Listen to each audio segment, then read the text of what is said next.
Assalamualaikum warahmatullahi wabarakatuh. Ananda grade 8, selamat pagi. Semoga hari ini sehat ya dan juga tetap semangat. Oke, bertemu lagi dengan Ustazah Herla pada mata pelajaran IPS. Kali ini kita akan mencoba latihan soal dan Ustazah akan membahas soalnya satu persatu. Ini dalam rangka mempersiapkan hari ulangan kita pada pekan depan. Oke, kita lanjut. Sebelum melaksanakan latihan soal ini, alangkah baiknya kita berdoa terlebih dahulu ya nak. Oke, berdoa dipersilakan. Berdoa selesai, amin. Mudah-mudahan kita diberikan kemudahan dalam mengisi soal-soal. Oke, latihan soal ini terdiri dari 10 PG dan 5 esai, dan yang insya Allah ini merupakan kisi-kisi 1, 2, atau beberapa soal mungkin akan muncul pada saat ulangan harian pekan depan. Kita langsung aja ya. Soal yang pertama adalah PG. Pilihlah satu jawaban yang benar. Nomor 1, interaksi yang ada dalam bentuk pergerakan manusia, contohnya emigrasi, transmigrasi, dan urbanisasi disebut A. Komunikasi, B. Transportasi, C. Mobilisasi, atau D. Sosialisasi. Kemudian nomor 2, interaksi melalui perpindahan ide dan informasi baik secara langsung maupun tidak langsung disebut A. Komunikasi, B. Transportasi, C. Mobilisasi, atau D. Sosialisasi. Kita langsung bedah jawabannya. Jawaban nomor 1 adalah C. Mobilisasi, dan nomor 2 adalah A. Komunikasi. Selanjutnya, nomor 3, ruang dalam kegiatan ekonomi berfungsi sebagai titik-titik yang dapat dimanfaatkan untuk menghasilkan pendapatan. A. Penyedia modal, B. Penyedia sumber daya, C. Penyedia ide, atau D. Penyedia tempat.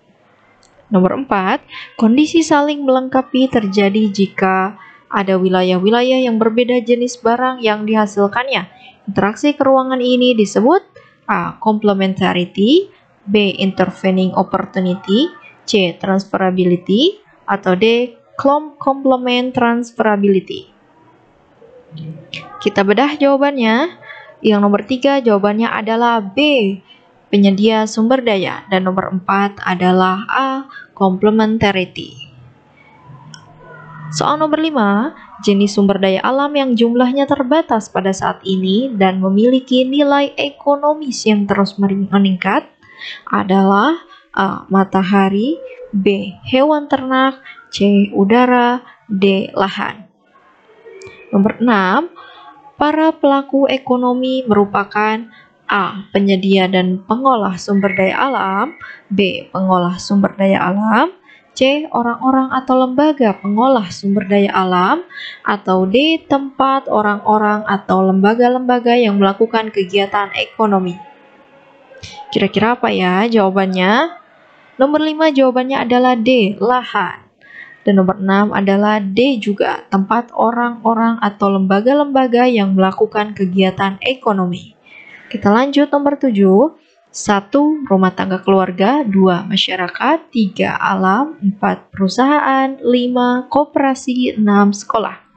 Berdasarkan tabel di atas, yang bukan termasuk pelaku ekonomi ditunjukkan dengan nomor A. 1 dan 5, B. 3 dan 6, C. 2 dan 5, atau D. 2, 3, dan 6. Nomor 8, dalam kegiatan ekonomi, rumah tangga keluarga memiliki peranan sebagai A. Penyedia modal, B. Penyedia sumber daya, C. Konsumen dan penyedia tenaga kerja atau pemilik faktor produksi, D. Pengguna tenaga kerja.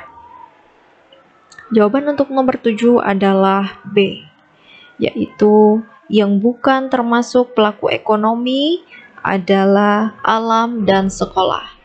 Dan nomor 8, peranan rumah tangga keluarga adalah C. Konsumen dan penyedia tenaga kerja atau pemilik faktor produksi. Oke, kita lanjut ke nomor 9. 1. Sebagai produsen, 2. Pemakai produksi, 3 sebagai pengguna faktor produksi, 4 sebagai agen pembangunan.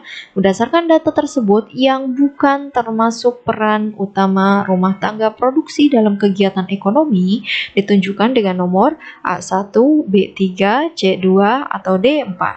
Nomor 10, menurut koperasi adalah badan hukum yang didirikan oleh orang perseorangan atau badan hukum koperasi dengan pemisahan kekayaan para anggotanya sebagai modal untuk menjalankan usaha, untuk memenuhi aspirasi dan kebutuhan bersama di bidang ekonomi, sosial, dan budaya sesuai nilai dan prinsip koperasi.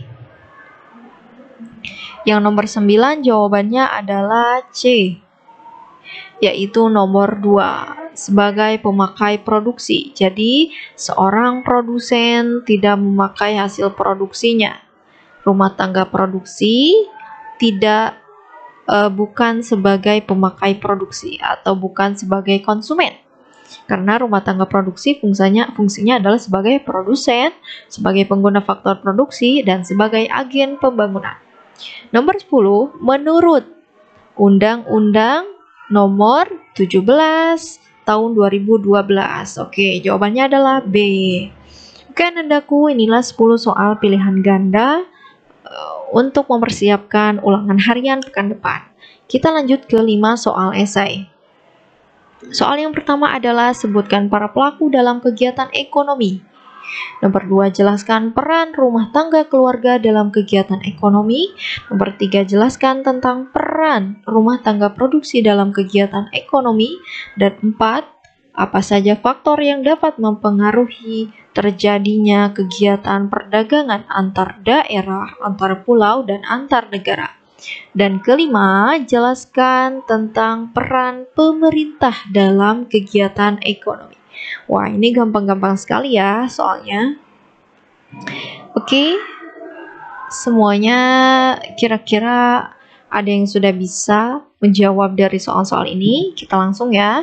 Nomor 1, kita harus teringat pada PowerPoint yang Ustazah pernah share ya. Jadi pelaku ekonomi itu ada 3, produsen, distributor, dan konsumen. Kemudian nomor 2, peran rumah tangga keluarga itu ada 2 ya. Pertama sebagai konsumen dan yang kedua sebagai penyedia faktor produksi atau penyedia tenaga kerja. Oke, kita lanjut ke nomor 3. Peran rumah tangga keluarga memiliki 3 peran. Yang pertama ada sebagai produsen, yang kedua pengguna faktor produksi, dan yang ketiga agen pembangunan. Nomor 4, apa saja sih faktor-faktor yang dapat mempengaruhi terjadinya kegiatan perdagangan antar daerah, antar pulau, dan antar negara? Ada yang tahu? Ustazah sengaja tidak mencantumkan jawabannya. Kira-kira ada yang bisa menebak?